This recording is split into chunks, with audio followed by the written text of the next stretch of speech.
Jai Shri Ram. By the grace of Lord Sri Krishna, Lord Sri Jagannath, Lord Sri Ram, we will continue the story of Rāmāyaṇa part 2, chapter 13. Hanuman leaves to Lanka. Here, if you are not watched the previous chapter of Rāmāyaṇa, you may go to the playlist or click on the I button on the top and watch all the videos so that you can know the story of Ramayana from the beginning till to this chapter. Here in this chapter it is starting like this. Hanuman flew forcefully into the morning sky. Trees, shrubs and flowers flew behind him in the winds raised by his movement. Like relatives following a dear one setting out on a long journey. Hanuman thought of Ram Sampati was right. Simply by remembering Ram's name at the end of life, anyone could cross the entire ocean of material suffering. These 800 miles were nothing. Hanuman felt confident of success as he soared towards Lanka.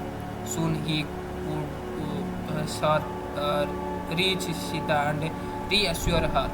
If any Rakshas tried to stop him, that would be their last act on earth. He would dispense swift justice to the Rakshasas.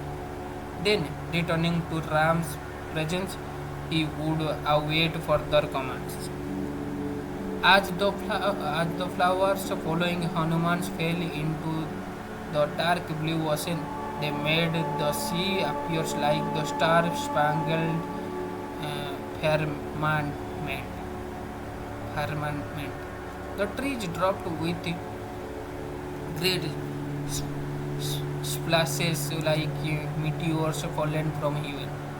Hanuman's outstretched arms looked like a pair of five-wooded serpents rising from the mountain top. The great monkey seemed as if he were drinking of the vast ocean and swallowing the sky. His eyes blazed like two sacrificial fires, and his coiled tails flew behind him like a flag. His reddish brown face shone like the sun, and the winds rushing past his armpits thundered like a cloud. He seemed like a comet moving through the heaven with its fiery tails. Hanuman's reflection in the blue sea appears like a ship rocking with speed over the large waves that were raised by the wind of his flight. As the sea rose off, it revealed whales, sharks, and serpents.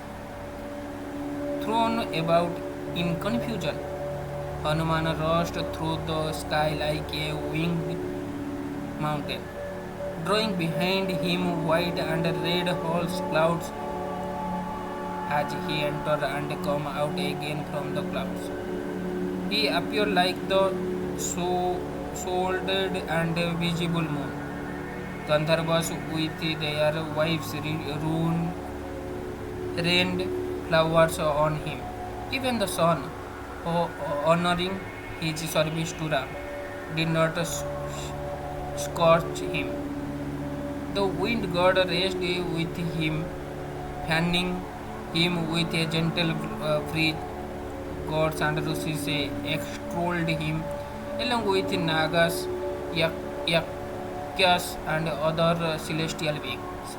The god of the ocean observed Hanuman flying above him. He considered how to render him a service, thereby pleasing Ram himself. In his depth there was a large mountain named Menaka.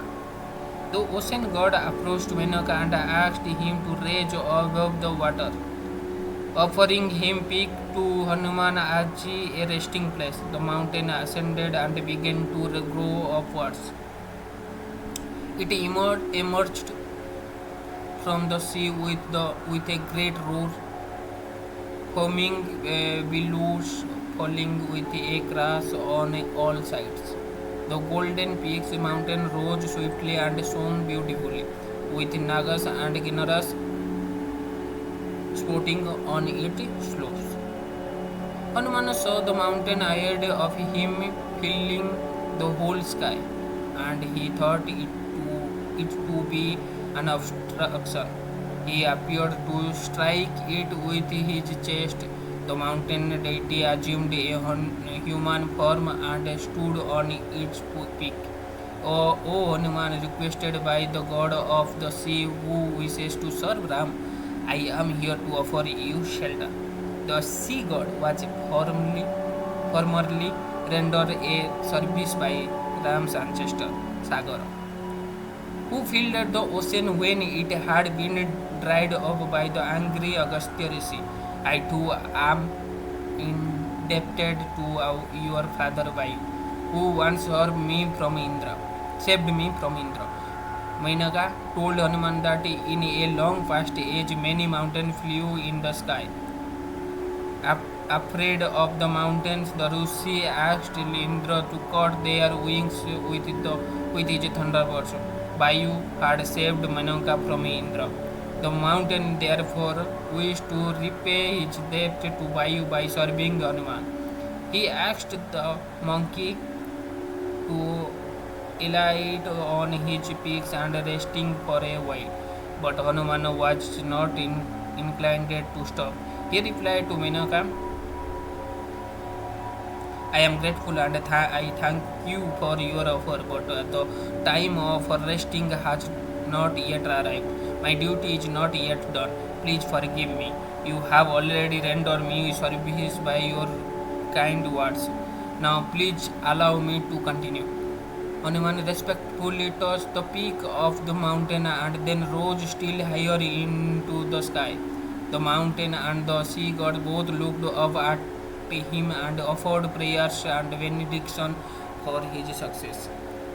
Indra and the other gods also watched Hanuman. They were astonished to see his power, desiring to test him and seeing more of his prowess. They approached SURAJ, the mother of the Nagas. They asked the snake goddess to assume the form of Rakshasi and stand before Hanuman. Indra said, we want to see his power, as well as further expand the fame of this great servant of Ram. Let us see how he overcome you, O Naga lady, for he will be greatly tested when he reaches Lanka. Surasa went into the sea and suddenly rose up in front of Hanuman in the form of a vast and terrible Rakshasi. She boomed out to Hanuman, the gods have ordained you to be my food. O jewel among monkeys, quickly enter in my mouth. Brahma has granted me a boon that none who come before me can escape being eaten. Surasa opened her cavernous mouth, which was set with rows of fierce teeth. Hanuman smiled and said to the Naga goddess, I am on a mission to serve Ram, the Lord of creation. You should not impede me.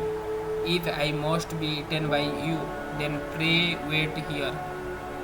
Once I have completed my duty, I shall doubtlessly return, and you may devour me then as you please. The Naga replied that he would not be able to pass her by, for such was the boon given by the Brahma. She expanded her mouth even more as Hanuman came closer. Her jaws stretched for 8 miles, but Hanuman quickly grew to 16 miles.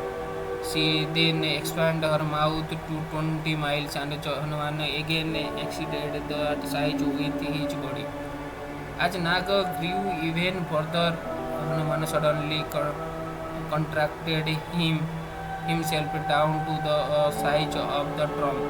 Entering her mouth, he went inside the throat and quickly came out again. He returned to his normal size and said, I have honored Rama's bones.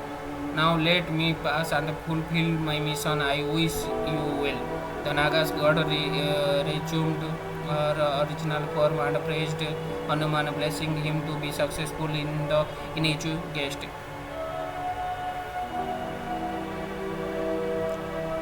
Hanuman moved on with the speed of Garuda. He saw many celestial chariots drawn by lions, tigers, elephants, birds, serpents as he crossed along those heavenly airways. Gandharvas, Yakshas, Vidyadharas, and other celestial beings were throwing the skies. Great heroes who had lain down their lives in battle rose upwards through the lofty region, their ethereal bodies shining like fire. As Hanuman shot through the sky, he was seen from below by a Rakshasa woman called Simhika. She gazed hungrily upon the monkey's enormous body, desiring to devour him. She used her mystic power to suddenly seize his shadow as it sped over the water.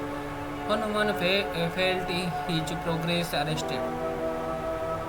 He looked all around and saw beneath him Simhika's hideous form rising up from the sea. Her terrific mouth opened wide to swallow him. She thundered like a mass of clouds. Hanuman fearlessly entered her mouth. As he entered her body, the Siddhas and gods cried out, Alas! But Hanuman, whose body was as hard as a diamond, began to tear the demon's vital parts. He crafted her heart in two and burst out from the side of her body. The Rakshasi screamed and fell dead into the sky. Seeing Hanuman scratched and flying onwards, the gods praised him, saying, Your success is certain. He who possesses firmness, vision, understanding, and skill never fail in his undertaking. Hanuman continued on, adored by the driving wind. Soon he saw in the distance a large island which appeared like a mass of cloud on the horizon.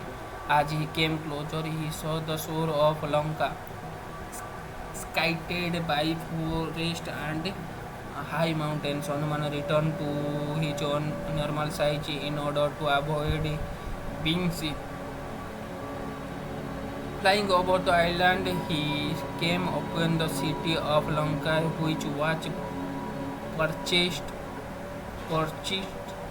on the summit of a Trikuta mountain. As he climbed down the mountainside, he considered how to best enter the city. Hanuman surveyed the region. It was covered with beautiful woods filled with flowering and fruits-bearing trees of all kinds. There were meadows and lotus ponds and pleasure groups of every description. The aroma of flowers wafted on cool blast and the sound of various birds filled on air. Hanuman made his way to the edge of the city, which was encircled by a wide, deep moat. A golden wall ran around the city. Large pennants with small golden bells tied to them blew in the wind atop that wall. Ferocious Rakshasa ranged on the ramparts that run along the wall. In their hand they held formidable looking bows and other fierce weapons. Behind the wall, Hanuman could see lovely mansions and palaces, some golden and other as wide as the moon. He climbed a high tree and gazed upon the city. Hundreds of tall and impressive buildings ran along elevated wide-tailed roads. In front of them were many wonderful golden archways adorned with flowering creepers. The city gave off a roaring sound and appears like the capital of the god. To Hanuman, it seems to be sailing in the air. Lanka, which had been constructed by the celestial architect Vishwakarma, was inconceivably splendid and it awed Hanuman's mind. Reaching the northern gate, Hanuman sat in thought. He looked upon Lanka, which was guarded by innumerable gallant and terrible Rakshasas, might as one might view a cave full of venomous serpents. As he gazed up at the high wall, Hanuman reflected, how could the monkey ever overpower this city? For a start, only he, Sugriva, Angada, and Nila, the monkey general, could even cross the ocean and reach there. Then they would only be four against an uncountable horde of Rakshasa, headed by the inconceivable Ravana himself. What would they do? Hanuman decided to first find Sita and ensure that she was safe. After all, those were in instruction, then he could consider further action. He pondered deeply how to go about searching for the princess and yet not be discovered. Having taken such a great leap over the ocean, he did not want to fail now. It would be best to enter Lanka under the cover of darkness in an inconspicuous fur. Hanuman decided to wait until sunset and entered the city as a small monkey. Going from house to house, he would locate Sita and then decide how to approach her. That night, the full moon rose in a clear sky, appearing like a swan swimming in a lake. Hanuman stood up ready to enter the city. As he approached the wall, however, the presiding deity of Lanka came before him. She was fierce and ugly, and she gave out a horrible yell. In a discordant voice, she asked Hanuman, "Who are you? Trying to covertly enter this city? You shall never be allowed to pass by me, O monkey." Hanuman cared little for the Rakshasa goddess.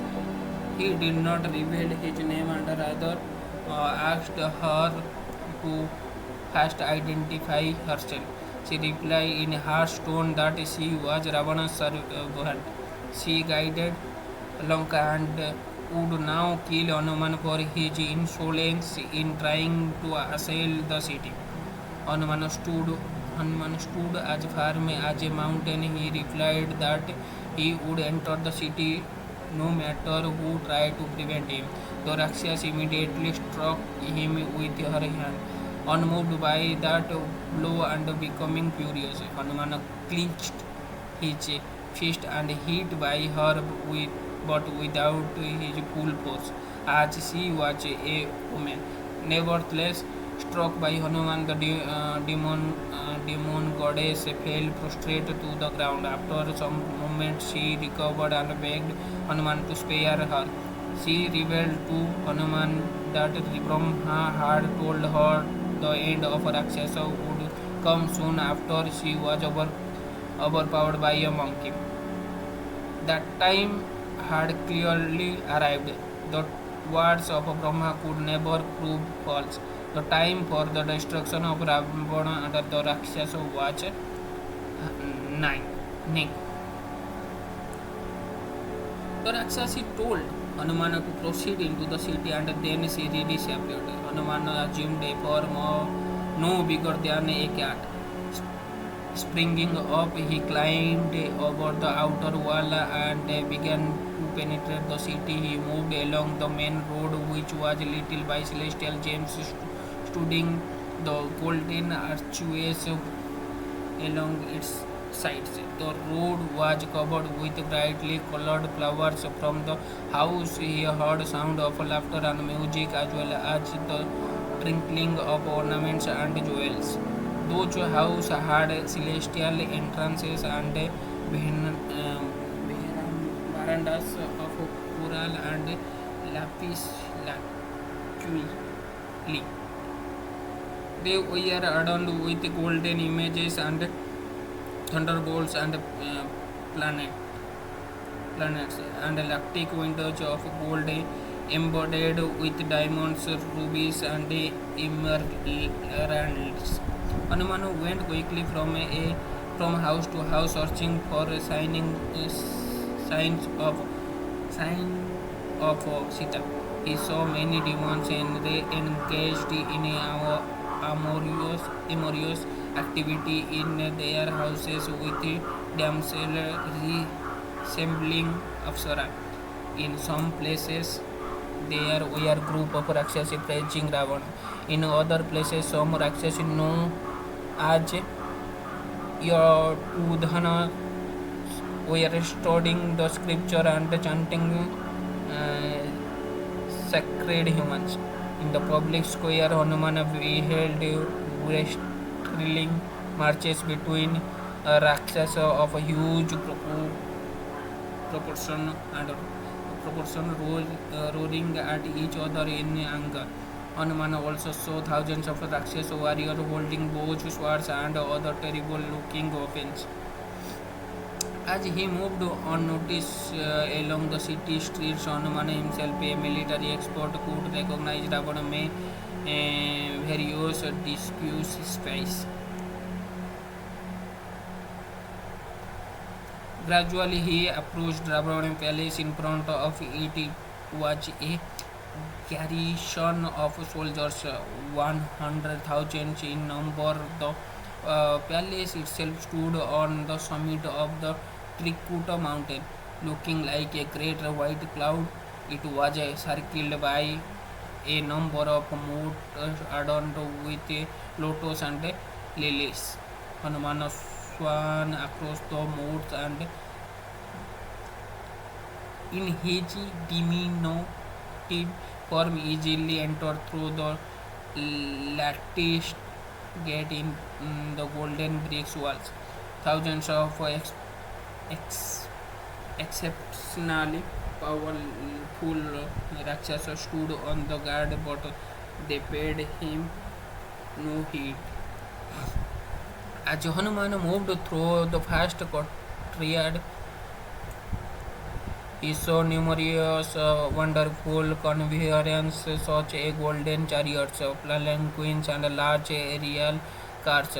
There were thousands of horses, some was black as night, some red whole, and so other as white as snow.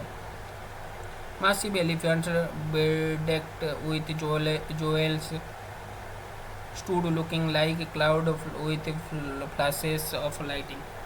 Within Within the courtyard were a mansion occupied by arrogant and intoxicated demons. Hanuman could hear them laughing and shouting at one another in devious tone. He silently entered each of the mansions, looking everywhere for Sita. Within every house he saw many women, some embarrassing their partners, some adoring themselves with excellent dresses, some sleeping, and others uh, injured, angered out of love, whistling like servants. All of the women were highly attractive, with countenance like the full moon, and their dark eyes covered by cooling lashes. Although Hanuman saw innumerable women, he did not see Sita anywhere. Hanuman wandered through a dozen of storied mansions and finally entered the inner palace building where Ravana kept his women. It was embellished everywhere with pearls and gems of great value. The scent of aloe and sandalwood incense wafted, and the sound of celestial music could be heard. Hanuman padded over the highly polished marble floor, which was spread with celestial textiles. The walls were made of gold, decorated with silver carving, studded with gems. Thousands of exquisitely beautiful maidens moved about. They are thinking golden or they are twinkling golden or ornaments, sounding together like a gentle waves of the sea. Adding that delightful sound was the deep vibration of meghas and cattle drums. Hanumana considered Ravana palace to be the ornament of Lanka. In some room he found galleries of heavenly paintings and carving of every kind. Sometimes the palace opened out to large grassy enclosure with ponds full of swans surrounded by blossom trees full of peacocks and other colorful birds. On Manso's sacrificial fire attended by ascetic Rakshasa who chanted Vedic mantras. Here and there were heaped up precious stones or other collected treasuries. Coaches, seats, and beds were all of the most wonderful design and made of gold, coral, and celestial woods. With his mind awed, Hanuman moved on without stopping, intent on discovering Sita. He found the Puspaka chariot lying in the center of Ravana's palace. It resembled a large sun and shone like the midday sun. The chariot was embellished, embellished with every kind of celestial jewels and adorned with carving of gold and silver, parts made of cat's eyes as well as other fashioned of coral and silver. Decorated the chariot along with lovely serpents made of jewels, horses and elephants made entirely of refined gold stood on the side of Puspaka. There were also large gold and celestial pleasures house containing many excellent seats. Golden stairway led off to platforms radiant with sapphire and emerald garlands and with of evenly flowers hung everywhere. Seen on the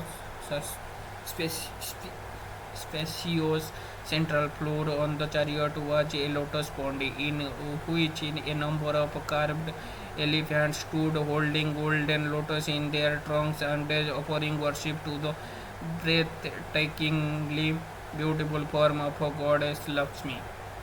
Hanumana was astonished to see the mountain-like chariot which hung suspended in the air. The monkey moved on quickly, searching Ravana's apartments, which covered 4 miles in width and 8 in length. Everywhere were powerful-looking Rakshasas who held terrible weapons and looked alertly in all directions. By his powers of illusion, Hanuman kept himself invisible to all the guards.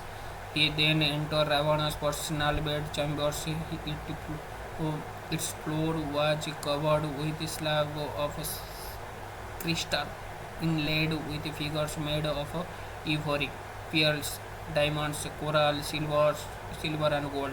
Large pillars of gems rose up to the roof, which was studded with innumerable jewels and looked like the star-spangled sky at night. On the walls were carving carving of eagles and with huge outspread wings.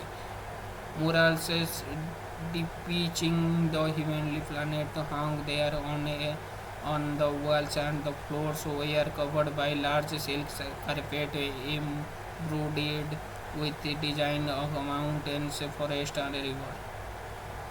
The odor of celestial fruits reached Hanuman nostrils, calling him like a loved one, beckoning a dear relative. He felt all five senses being simultaneously attracted by the delights in Ravana's palace. The monkey considered that he had entered the highest abode of paradise. He compared it only to Indra palace or the abode of Brahma himself, fixing his mind upon his purpose like a consummate yogi meditating on the supreme. Hanuman continued to search Sita. As he went, as he went into each separate chamber, Hanuman saw many maidens looking like heavenly nymphs. They were half dressed and laying asleep, overpowered by intoxication and love making, adorned with jewels, girdles, and ankle, anklets resembled they emitted a fragrance like lotus flower. Their large lips red like copper, parted slightly, showing rows of teeth that resembled pearls. Crossing garlands lay here and there along with elongated discharged silk remnants. The delicate limbed ladies lay with their cloth and necklace thrown about and other ornaments fallen to the floor by their beds. With their large dark glasses, last eyes closed, they looked like lotus with their petals closed at night. To Hanuman, they appeared like a number of brilliant meteors fallen from heaven and united there in Ravana's chambers. Although Ravana's wife, who were daughters of Gandharvas, Rusi, and powerful demons, were beautiful beyond compare, Hanuman considered them nothing in comparison to Sita. His mind did not waver even slightly from his missions upon seeing them. As he went by the sleeping maidens, he come to a prominent ace made a celestial and bedecked with precious stone. It appears like a celestial structure with a large gold and ivory coach placed on it. Over the top of the brilliant coach hung a white canopy weathered with garlands of lotus and red asaka flower. Laying there fast asleep was Ravana himself. Hanuman saw he was extremely handsome with a complexion like a dark cloud. He was adorned with bright flashing earrings and clad in robes of gold and crimson. His limbs were smeared with red sandal paste, and he resembled a cloud reddened by the sunset and lit by flashes of lightning. Decorated with garlands and jewels, he seemed like Mount Mandara, covered with clusters of trees and flowers. Hanuman looked with disgust upon the great demon who lay snoring like an elephant. He shrank back and gazed upon the demon from a distance. Ravana was only displaying one of his 10 heads and two of his arms. To Hanuman, those arms appeared to be a couple of large five-hooded serpents lying asleep in a cabin of mountain Mandar. They, they, saw, they were well muscled and as thick as tree trunk. Scared from the many battles Ravana had fought with the gods on his head. Ravana wore a brilliant diadem, and around his neck hung a string of pearls and gold chains. As the demons breathed out the odor of liquor mixed with mango and nutmeg filled the room. At his feet were many youthful women. They had all fallen asleep in various positions. One of them veena, hugging on veena, another seated with a small drum under her arm, and another clutching a pair of trombones. Next to Ravana on the couch was a lady of applauding beauty. Golden complexioned with exquisitely formed limbs decorated with the best of jewels, seeing her laying there endowed with celestial splendor and the exuberance of youth, Hanuman thought of a moment that she might be Sita. Filled with delight, he leapt about, waving his arm and kissed her tail, displaying his monkey nature. He proclaimed around, climbed the pillars and dropped to the floor, pacing back and forth and flipping over again and again. Suddenly he paused and thought, this surely could not be Sita, separated from Ram. The princess would never be able to sleep or eat or even adorn herself, nor would she consort with another man even in her mind, even if he be the Lord of Celestial himself. None could equal Ram, that divine lady beloved uh, her husband. Hanuman examined the sleeping maiden by Ravana's side closely. Her face showed no sign of grieving or sorrow. There was no doubt that this could not be Sita. He moved unquickly, Kinnaras than ever to locate the princess. He continued searching Ravana's vast bedchamber. There were thousands of women lying everywhere. All of them were beautiful and adorned with blazing golden ornaments. Hanuman saw tables spread with every kind of foods and drink placed in gold and celestial vessels. The floor was strewn with celestial flower and looked most charming, shedding a bright luster into the great hall. But although the scrupulous examined every part of the room, he did not see Sita anywhere. As Hanuman looked as Hanuman looked upon the many same-clad women, he felt a grave misgiving. Was this not sinful? To look upon the wives of others, especially in such a condition, was always condemned by Scripture. Even looking upon the sinful Ravana, who had stolen others' wife, was it sinful? Hanuman felt disturbed, but he considered his mission. Where else could he find Sita? He had to look for her amongst Ravana's men, and he had not looked at them with even a slight tinge of lust. His mind was steady, firmly fixed on Ravana's service. It was not possible that sin could overcome him in such circumstances. Feeling reassured by and reassured but simultaneously despondent at not finding Sita, Hanuman came out of the bed chamber. Where should he look now?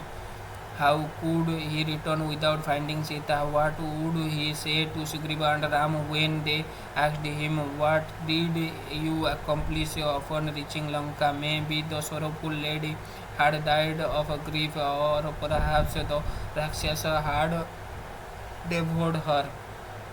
Hanuman could not bear such thoughts. He had to keep looking. If he could not find Sita, then he would fast until death. Thinking in his way, he went along the path outside the palace. As he walked, he saw ahead of him the palace gardens. They had not yet been searched. Hanuman prayed to the god that he might at last succeed in finding Sita. He paused as he reached the gardens and thought of Ram.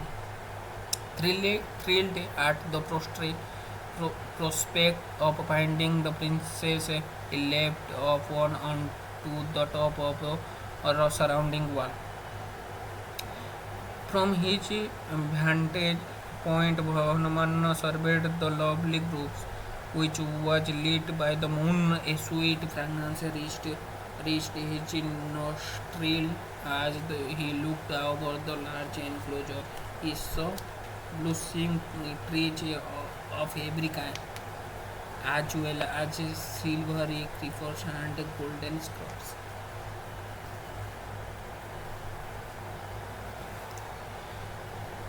Shrubs. Flowers grew everywhere along the side of immaculate lawns. Peacocks and parrots perched on the trees along with many other varieties of colorful birds. Hanuman ran quickly along the walls, carefully examining the garden. He jumped from the tree to tree, and they shed their flowers, making the earth appear like a richly adorned woman. As he left, he awoke a flock of birds who flew upwards, shaking the branches of the trees and showering Hanuman in blossom. Hanuman moved impetuously, anxious to find Sita. He saw ponds of different shape, full of lotus and sleeping swans. There were bathing pools with golden steps leading down to them, and banks of fine sand made entirely of crushed pearls. Rebulant ran between silver trees covered over by flowers of gold. Fruits such as Hanuman had never seen hung from the broad of the tree. Everywhere the monkey looked, he was wonderstruck at the opulence. In the center of the garden, he came upon a large simsepa tree. He climbed to its top and gazing around in all directions, eager to catch sight of Sita. At a distance away, he saw a temple situated in a large group of Asoka trees. Those trees, with their thousands of bright red blossom appears in every region, seemed at the thought through made entirely of flower. Simply by looking upon those splendid trees, a man would feel his grief dispelled. A lovely temple amid the tree was standing on a thousand marble pillars. It looked like a mountain Kailash, abode, Shiva's glorious abode. Step for a coral rose off to a large terrace of refined gold. Hanuman spotted a woman laying near the temple. She was surrounded by Rakshas and touching about on the ground. Hanuman left through the tree to take a closer look. The woman was clad in soiled garments, but Sita was beautiful, like a diamond covered in dust. Her slender body was smeared with dirt. She lay repeatedly, shining and screamed distraught, her face streaked with tears. This was surely Sita. Hanuman felt his heart leap with joy, but it was agony to see her in such a waste condition, appearing in every way like the eclipsed moon, all the fallen to the ground and weeping. The sea spread about her a golden luster, immersed in a mighty web of grief. She seemed like a flame intertwined by smoke. Her dark eyes, with their long black lashes, darted about helplessly, like those of a fawn snared by a hunter. Hanuman gazed upon her. He recognized the celestial yellow garments he had seen waving in the blazing when Ravana had passed over the Rishimukha. This was undoubtedly the lady seized by the demon. The monkey gazed with sorrow at the princess. How powerful and inscrutable was destiny. So Sita was the daughter of a king and a wife of an invisible hero, invisible hero. Yet she was now suffering torment. She was gentle, kind, and always virtuous, undeserving of any pain. How then had she been placed in such terrible circumstances? It was inconceivable. Hanuman thought of Ram. How could he now best fulfill his Lord's purpose? Sita was difficult to approach because she was surrounded by hundreds of fierce Rakshas. Hanuman examined them carefully. All of the Rakshas were all ugly and grossly misserved. Some had one eye in their forehead, others had huge ears and that covered their bodies. Some had headed like boars, tigers, buffaloes, goats, deer and foxes. Some had their head sunk into their chest. They were all seized. Some very tall, others drawn humpbacks.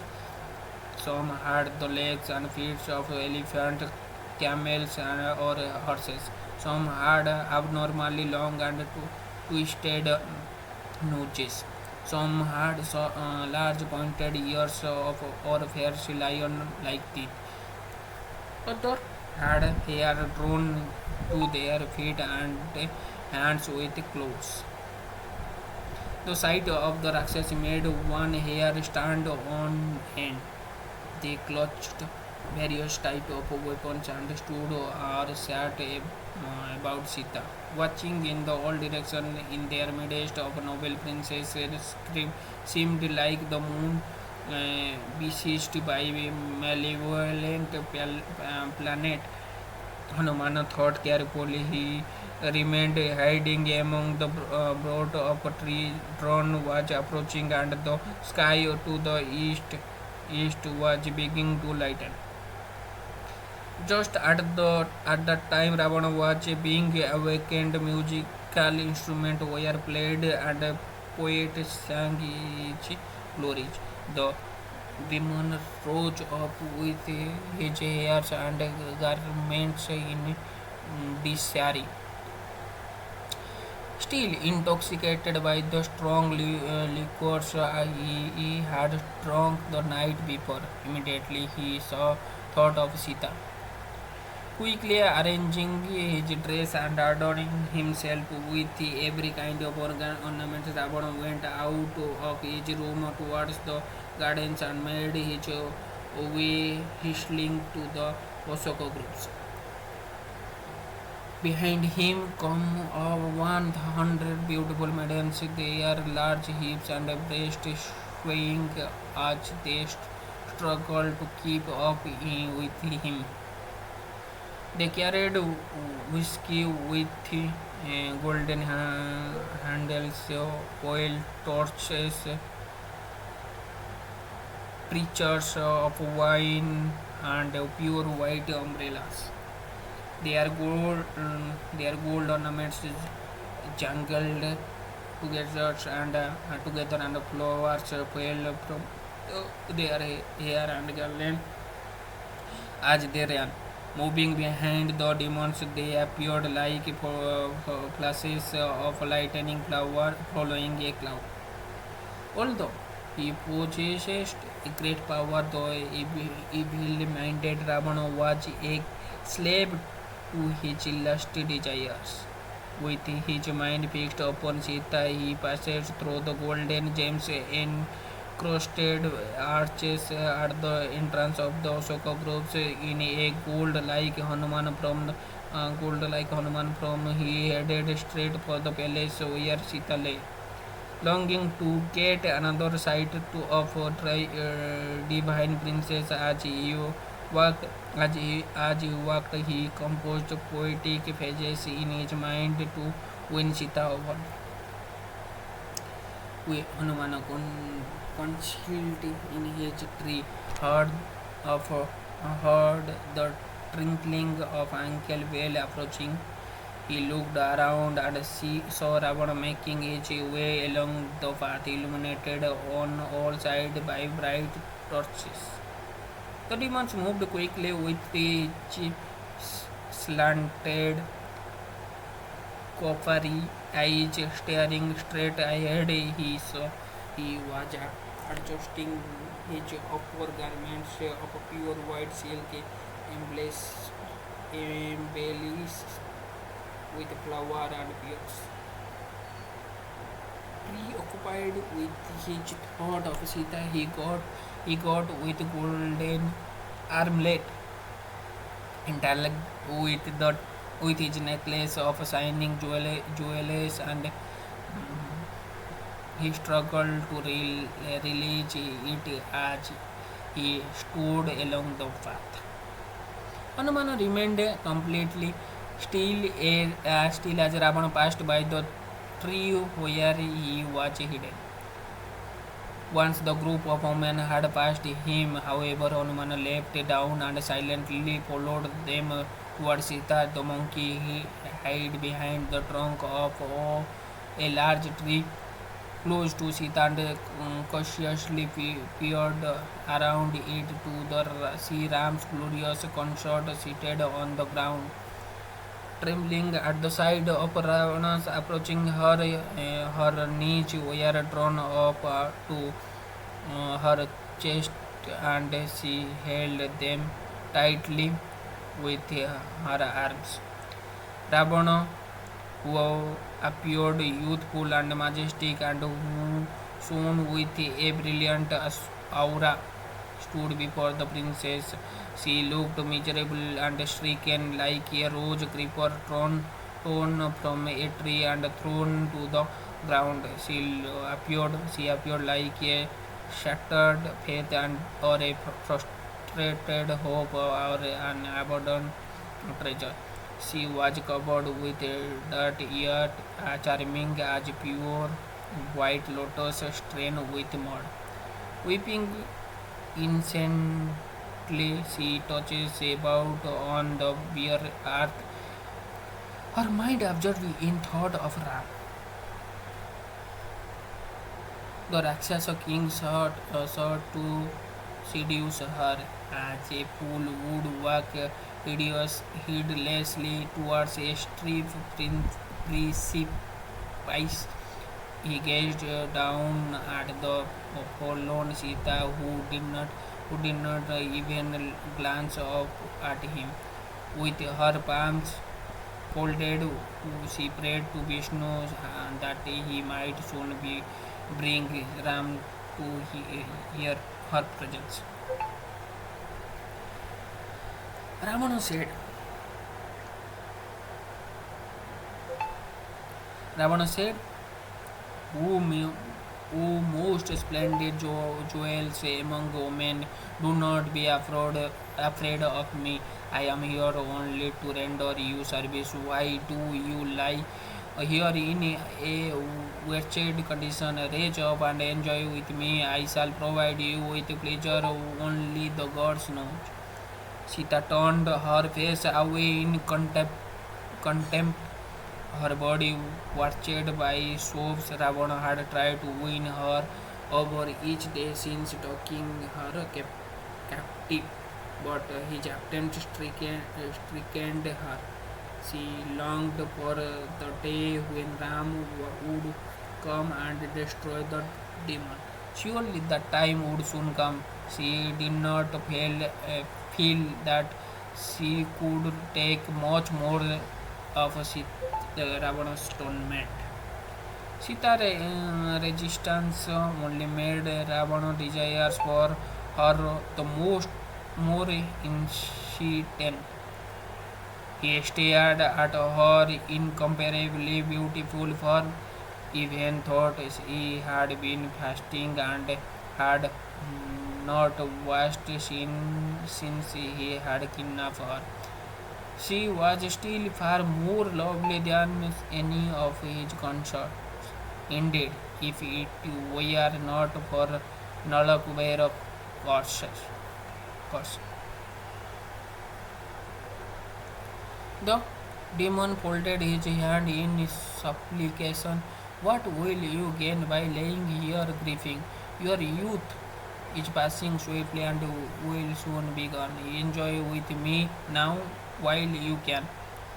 There are none in the universe who can compare with me in virility and power. You are the finest of all women. I believe that after creating you, the celebrated Brahma must have retired, seeing his work to have reached perfection. Ravana offered her the position of his principal queen. He would subjugate the entire world and offer it to her further Janaka. He had already conquered the god in heaven and now stood unchallenged as the most powerful person in the universe. What could Ram do against him? Sita should stop thinking of her puny prince, who was clad in rags and lived in a lonely forest. Perhaps Ravana suggested Ram had already died. There was no chance that would even she would ever see him again, and even if he would somehow find his way to Lanka, he would be immediately destroyed by Ravana, standing at the head of an unlimited number of invisible Rakshasa. The demon went on, his voice rising and falling melodiously as he implored Sita, become my wife, O most beloved one, and enjoy life. Enjoy life. Put on the best of ornaments and gold ornaments. Shake off your grief and rage freely with me in delightful groups along the seashore.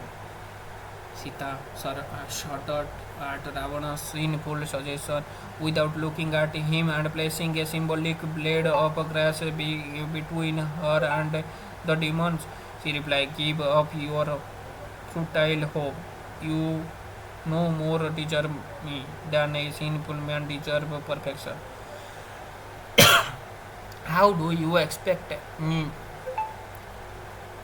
to perform an act condemned by all pious women? How do you imagine that I will rest upon the arm of any other man after I have once rested upon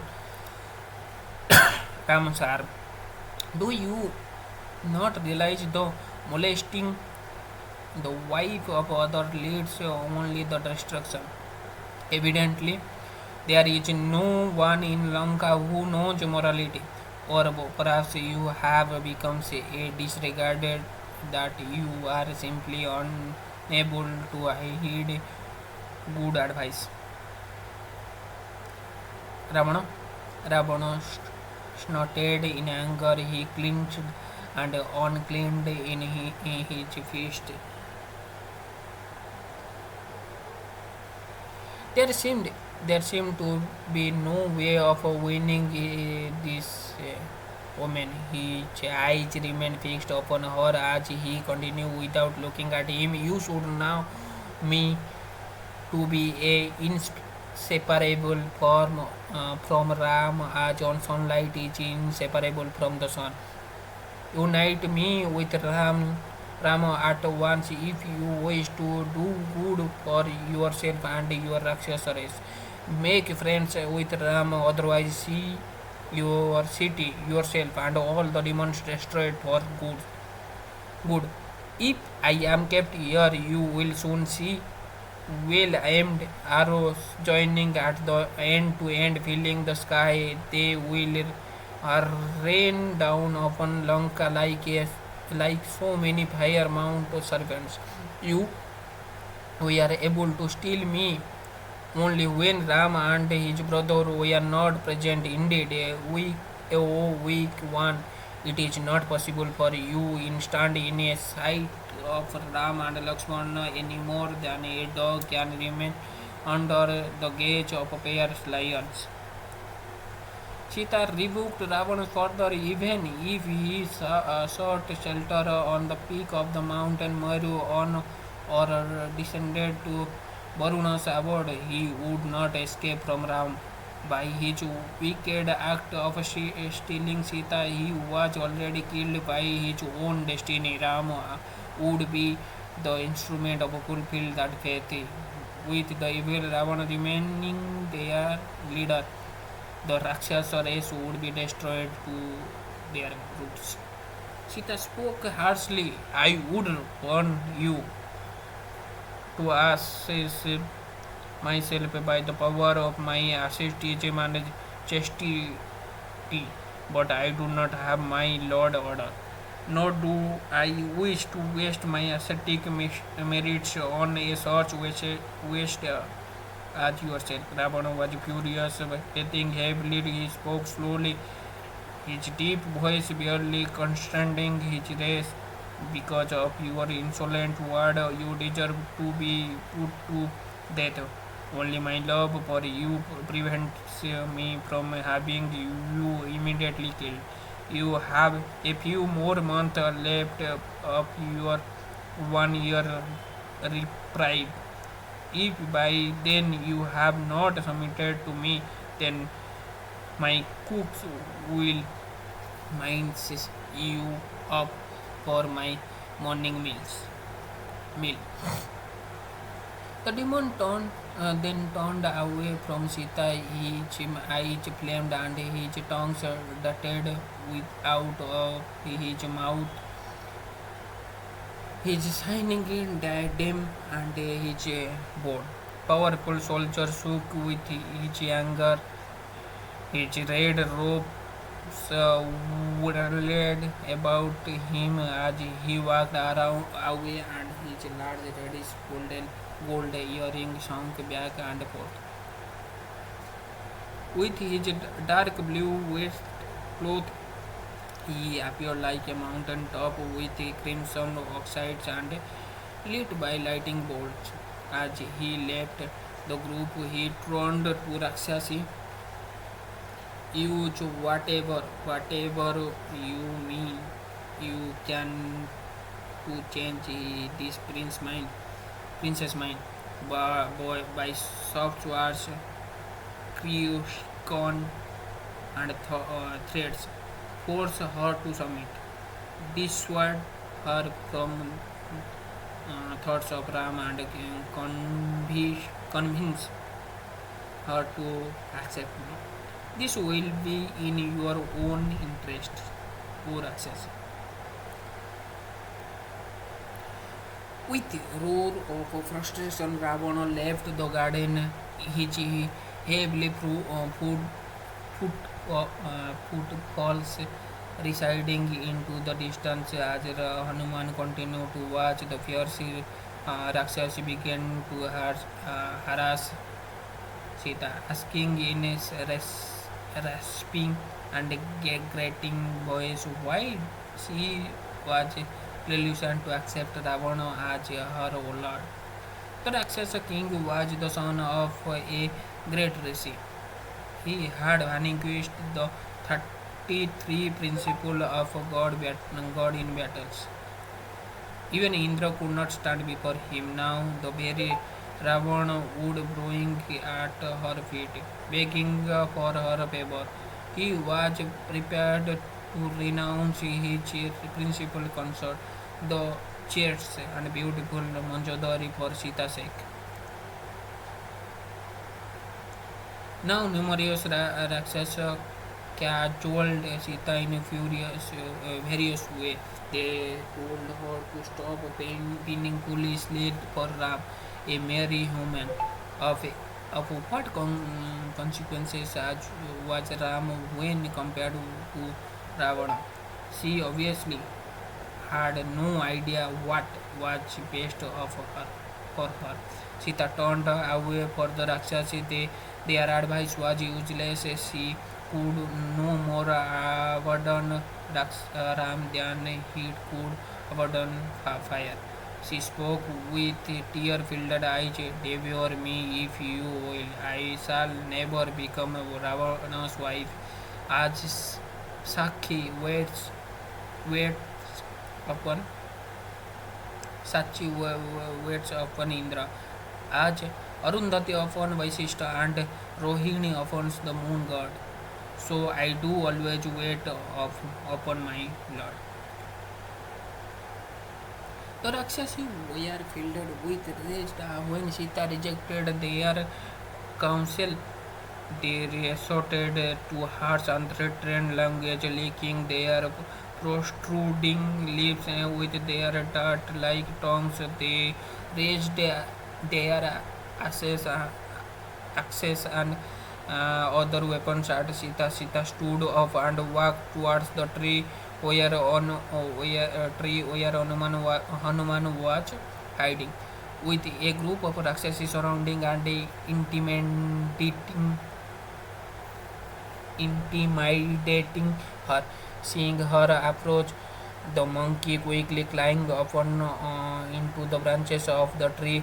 As he looked down from the tree, he saw Sita severely afflicted by her Rakshasi guards. They spoke furiously, summoning to Ravana, O princess, O or this very day I shall tear out your heart and eat it. Brandishing a huge dart, one Rakshasi said, for a long time I have wanted to feast on your liver and spleen, as well as your swollen breast and indeed all your limbs. Hanuman burned with anger. He felt the impulse to leave down amid the Rakshasi and immediately trash them. But he restrained himself intelligently, waiting for an opportunity to first speak with Sita. If he revealed himself now, there would be chaos and the chance of reassuring Sita would be lost. Rescuers reassuring Sita would be lost. Continuously tormented, Sita fell to the ground weeping. She cried out, the Rakshasi, a woman is not fit to be the Sita of the Rakshasa king, therefore finish me now, Rakshasi. End my misery. Sita embraced the tree, calling out Ram's name. Her face was pale and she shook with sob. As she touched her head, about her long braid braid of hair written like a black snake. She wondered like what kind of sin she must have committed in her past lives that she must now endure this suffering. If it were not for her longing to again see Ram, she would have ended her own life. How could she endure another visit from Ravana? Sita turned to Rakshasi, to the Rakshas who were still threatened her as she lay clutching the tree.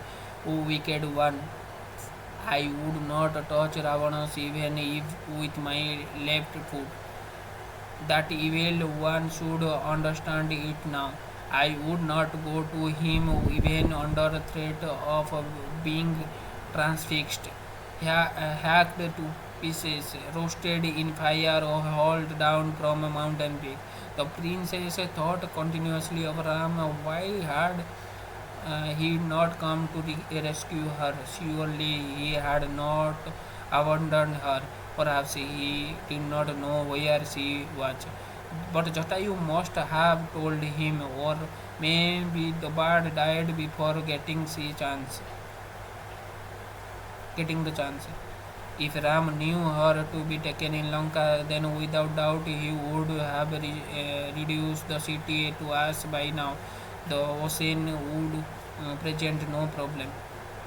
Ram swears a arrow would dry it off in an instant. But what if Ram had perished from grief? Being unable to find her, Lakshmana would also die, seeing his brother gone. Maybe after losing her, Ram had practiced yoga and become detached from worldly things such as love from his wife, but that could not be possible in one like Ram. He would never become detached from his duty, protecting one's wife was always the duty of a previous man.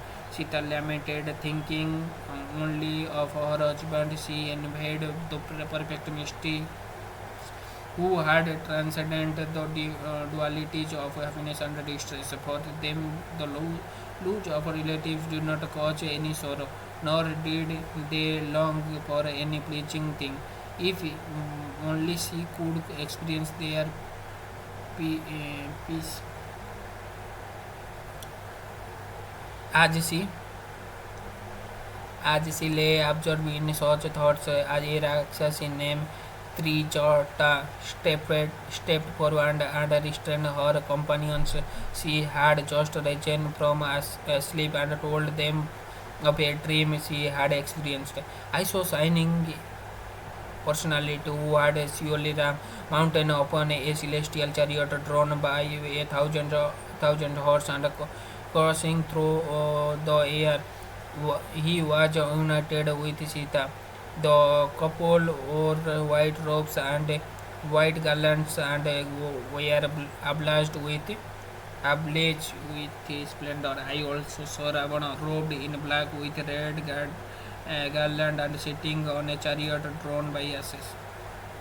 Trijata described her dream in detail. Ravana had entered a fearful darkness, his body smeared with excrement. She saw all of Ravana's sons and ministers were their head served and body bathed with oil. She saw Lanka being set alight by an gale monkey and all of the Rakshasa disappearing into a pool of a cow dung. The Rakshasi knew the signs of interpreting the dream. It seemed from the Trijata dreams that a great calamity was about to befall Ravana. Sita was heartened by Trijata.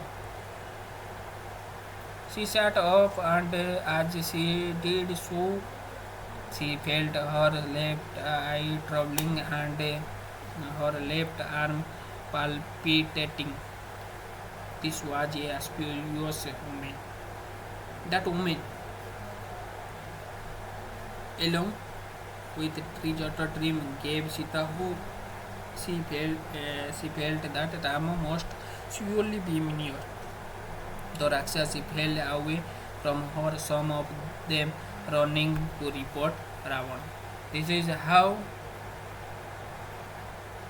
Hanuman left to Lanka and observing all this situation and the environment of Lanka, and he is observing each and every personality in the Lanka so that he can give all this description to Sugriva, in description to in front of Sugriva and Lord Sri Ram.